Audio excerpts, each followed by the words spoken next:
Self-improvement is a very challenging endeavor. It forces you to be completely honest with yourself and face some hard truths. And a lot of people aren't willing to face those truths because they can be very painful. And rather than face them, they turn and run, remaining stuck. The only way to lasting change is made by having the courage to stand up and face those truths, no matter how painful. So you decide that your life isn't going in the direction that you'd like, and you want to change it. Now what? Where do you start? Many people turn to religion. Others hire life coaches. In this age of technology, you see a lot of these self help gurus all over the internet, all with the purpose of helping you improve the quality of your life.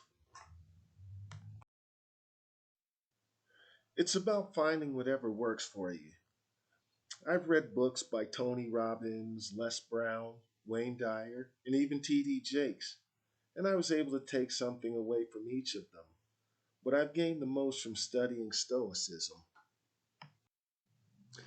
Men like Marcus Aurelius, Epictetus, Seneca, and Miyamoto Musashi are some of the best known teachers of Stoic philosophy, whose teachings are as relevant today as they were centuries ago.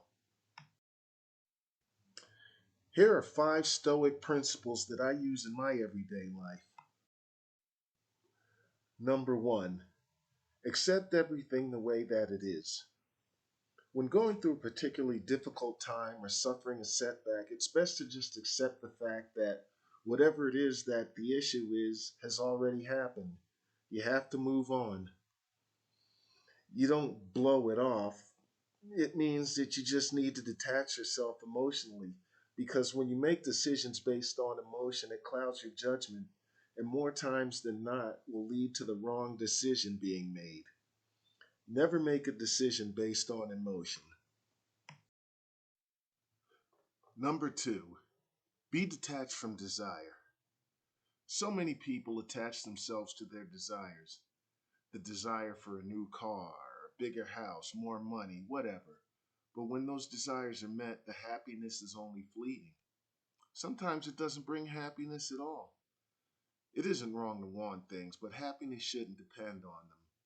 When you detach yourself from your desires, you're able to enjoy the everyday things that make life such a precious gift. Don't focus on the destination. Instead, be present in the journey. Fall in love with the process of becoming the best version of yourself.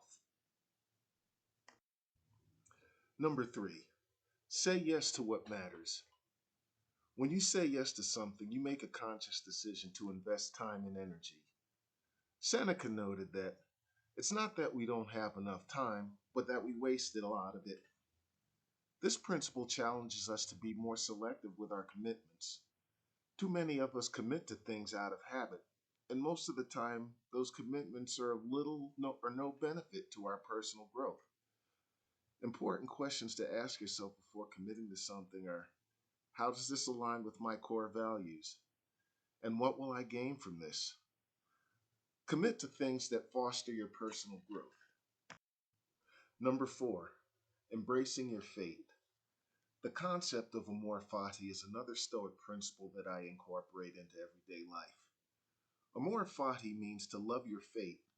It's about embracing both the good and bad things that happen in your life. Rather than seeing each challenge or setback as a hindrance, the concept of amor fati teaches you to see them as an opportunity for growth. We all know that life is unpredictable. Things don't always go the way we want them to. Amor fati teaches us to take even the toughest situations and turn them into something positive. It's about not letting your current circumstances define you. Number 5, memento mori. Memento mori is a Latin term that means to remember your mortality. It's a reminder that our time on earth is limited and that one day we will die, so live each day to the fullest. It's not about focusing on death. It's about going after life with a sense of urgency. It's about not focusing on the things that don't matter and focusing on the things that bring you joy and fulfillment. Well, there you have it. These are just 5 of the Stoic principles that I implement into my everyday life. My hope is that someone benefits from this. Just remember, no matter how many self help books you read, or seminars that you attend, or videos that you watch, you have to take action and use the knowledge.